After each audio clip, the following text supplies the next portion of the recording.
Tiago, capítulo 4.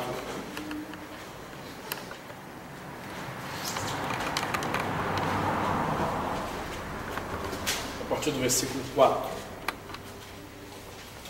Tiago, capítulo 4, a partir do versículo 4.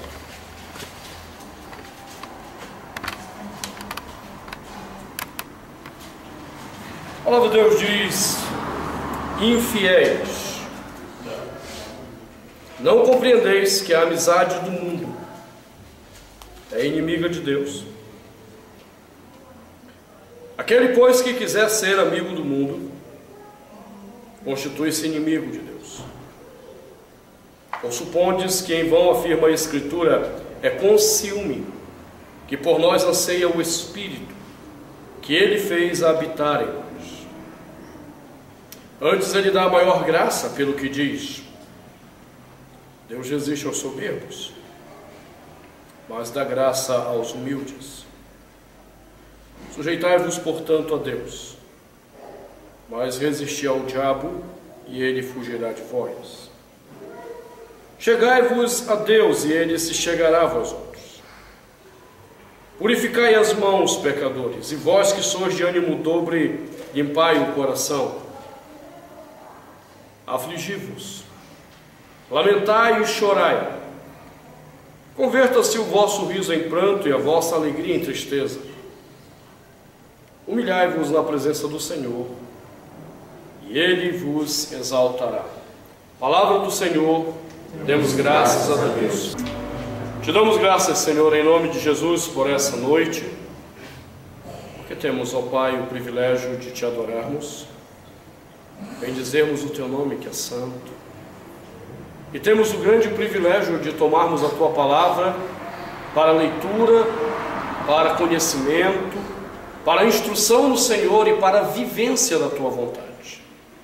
Então pedimos, ó Pai, que graciosamente Tu venhas ao nosso encontro, que Teu Espírito fale conosco, nos ensine a Tua palavra, para que tenhamos um viver piedoso, agradável ao Senhor, em nome de Jesus, e para a glória do Senhor Jesus. Amém. Amém. Podeis assentar.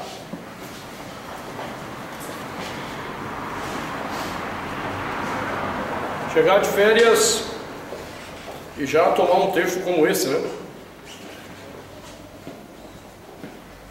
Um texto que começa dizendo adúlteros.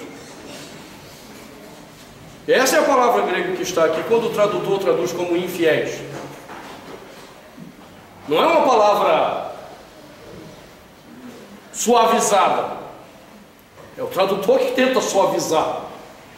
Mas a palavra grega começa dizendo adúlteros, e nós paramos as nossas meditações em Tiago, antes um pouquinho das minhas férias, devido a alguns compromissos da minha agenda, examinando essa questão problemática dos dias de hoje, que é o problema do mundanismo. Quando o mundanismo entra na nossa vida e começa a interferir, então, a nossa relação com Deus, começa a interferir um viver agradável aos olhos de Deus. Então nós observamos já algumas questões nesse texto que começa no versículo 4 e se estende até o versículo 10. E a primeira questão que nós vimos é que o mundanismo estabelece diretamente com Deus uma relação de inimizade e atrai sobre nós a ira de Deus. Quando nós tentamos ser amigos do mundo, com aquilo que o mundo propõe a nós, quando nós queremos viver de acordo com aquilo que é importante para o mundo, com os valores do mundo, nós apenas entramos numa relação de inimizade com Deus. E eu lembro ter dito aos irmãos: não queira ser inimigo de Deus. Não é uma boa escolha ser inimigo de Deus. E a questão apresentada por Tiago, quando ele coloca isso, versículo 5, é uma outra questão problemática de tradução, porque ele diz: ou supondes que em vão afirma a Escritura, é com ciúme que por nós anseia o Espírito, que Ele fez habitar em nós. Essa tradução ela é muito problemática, e não é uma tradução simples essa. Você pode consultar em outras Bíblias, que não é fácil traduzir o que ele quis dizer aqui. Particularmente, examinando essa expressão, E examinando a ideia de afirma a Escritura, creio que a melhor tradução desse versículo 5 seja que é com ciúme que ele anseia por nós, por causa do Espírito que ele fez habitar em nós. Essa seria, no meu entendimento, na minha análise exegética pessoal, a melhor tradução dessa expressão que ele utiliza aí. A ideia não é que o Espírito Santo de Deus tem ciúme de nós. Biblicamente, Deus não tem ciúme dos homens. Biblicamente, todos os homens estão numa condição de ira diante de Deus. Todos os homens estão destinados, por causa da ira de Deus, à sua condenação ao inferno. E não há nenhum texto na Escritura que diga que Deus ficará do céu com dozinha do homem, ai coitadinho, que ele está indo para o inferno. Então esse texto não poderia estar falando de Deus com ciúme dos homens,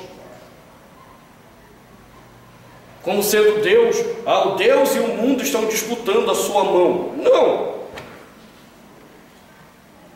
A melhor tradução desse texto é a que muitos comentaristas têm usado, e muitos tradutores têm usado, é que o ciúme de Deus é por causa do Espírito que ele fez habitar em nós. E isso teria então uma menção direta a Gênesis 1.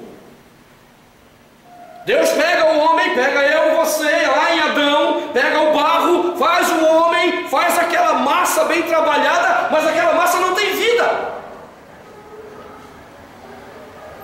Aquele barro não tem vida. E Deus poderia dar uma vida qualquer a esse barro que ele modelou. Ele poderia dar a vida de qualquer animal que ele havia criado. Mas Gênesis 2 diz que ele soprou no homem o fôlego da vida. E esse soprar no homem é a exemplificação do que ele havia dito em Gênesis 1:26. Façamos o homem a nossa imagem. Deus nos fez a sua imagem. Deus nos deu o seu Espírito. Deus nos deu a imagem do seu Espírito.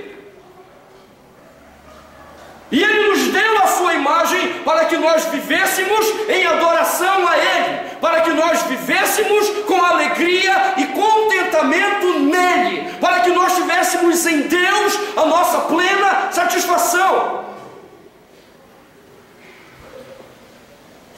E então o homem toma a imagem de Deus e a corrompe. Em vez de fazer a imagem de Deus uma resposta para o próprio Deus, o homem toma a imagem de Deus e faz de si mesmo Deus sobre todas as coisas. O que é que o mundanismo faz? O mundanismo faz com que eu acredite que tudo que existe lá fora é para minha satisfação. O mundo faz com que eu acredite que tudo que Deus criou para revelar a glória dele, na verdade existe para que eu me sinta bem.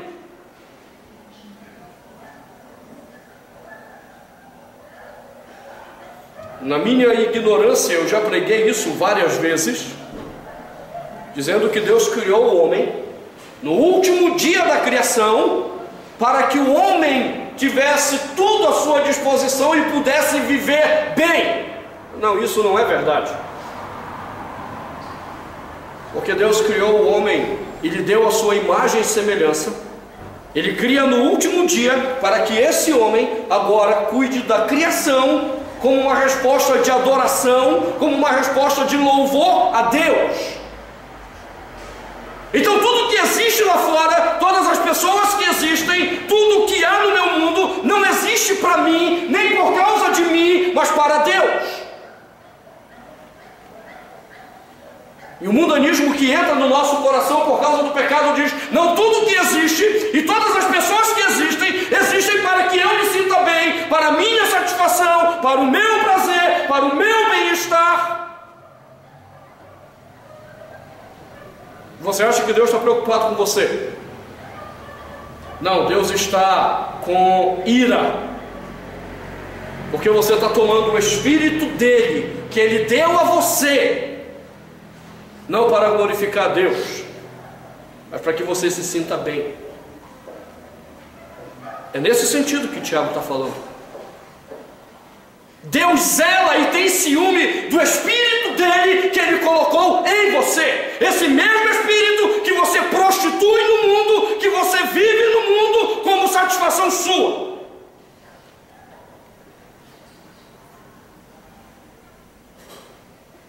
Problema sério. E você não vai poder chegar diante de Deus no dia do seu juízo e dizer: mas Senhor, eu só procurei viver para minha alegria. Aí Deus vai te mandar mesmo para o inferno com muita satisfação. Ah, foi para a sua alegria? Foi para o seu bem-estar? Você pegou a minha imagem, você pegou o Espírito meu, o meu Espírito que eu coloquei sobre você, para você viver na tua satisfação, para você viver de acordo com o mundo. Muito bem, vá ao inferno mesmo. É isso que Jesus diz. Senhor, Senhor, não vos conheço, apartai-vos de mim, os que praticais a iniquidade. Não adianta você ter uma declaração bonita de Deus: Senhor, Senhor, meu Deus, o que você quiser dizer, onipotente, soberano. Você vive na iniquidade, você vive influenciado pelo mundo, você acredita naquilo que o mundo te diz, você quer viver de acordo com a cabeça das pessoas que estão lá fora. Ok, eu não te conheço.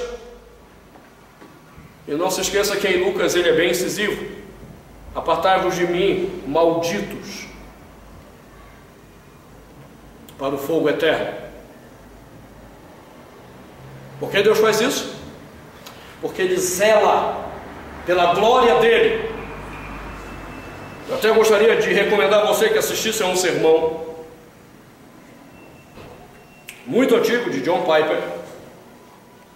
Você vai encontrar lá no site da Fiel, talvez no YouTube, não sei, chamado Deus zela pela sua glória.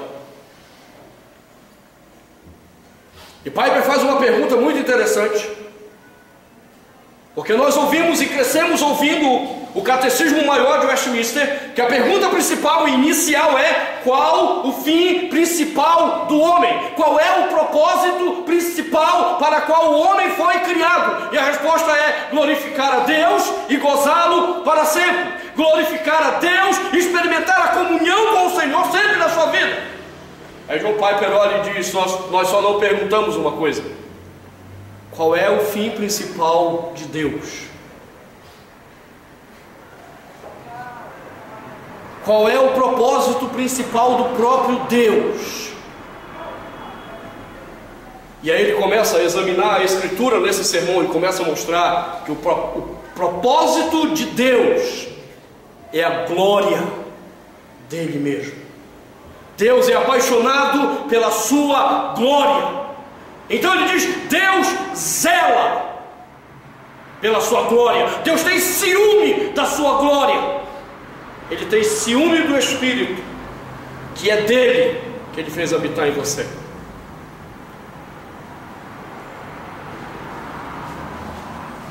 Entende por que o mundanismo provoca a ira de Deus? Você entende por que quando você começa a viver de acordo com o mundo, Deus está irado com você?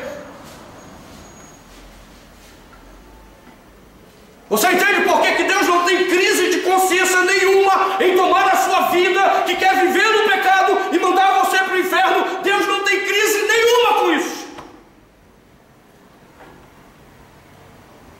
Você não vai encontrar um Deus lá: ai meu eu do céu, eu vou ter que mandar esse rapaz para o inferno. Não, Deus não tem crise com isso.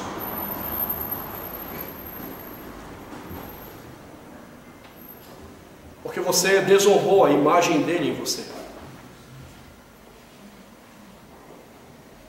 Porque você desonrou o Espírito dele em ti. E então eu posso entender, quando eu compreendo que o texto está dizendo isso, o que é que o versículo 6 diz.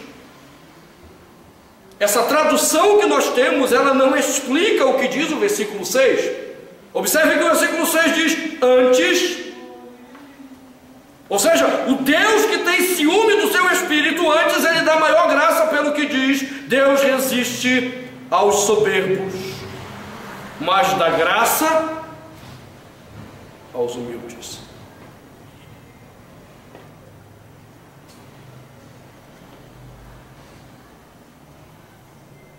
O que é que nos faz roubar a glória de Deus em nós? O que é que nos impede de enxergar que a nossa vida não é para nós mesmos? O que é que nos impede de perceber que nós fomos criados para a glória de Deus e não para a nossa satisfação? Soberba. Antes, pelo contrário, Deus tem satisfação naquele que é humilde. Mas ele resiste aos soberbos. A ideia grega de resistir aqui se refere-se a manter distante dele aqueles que são soberbos.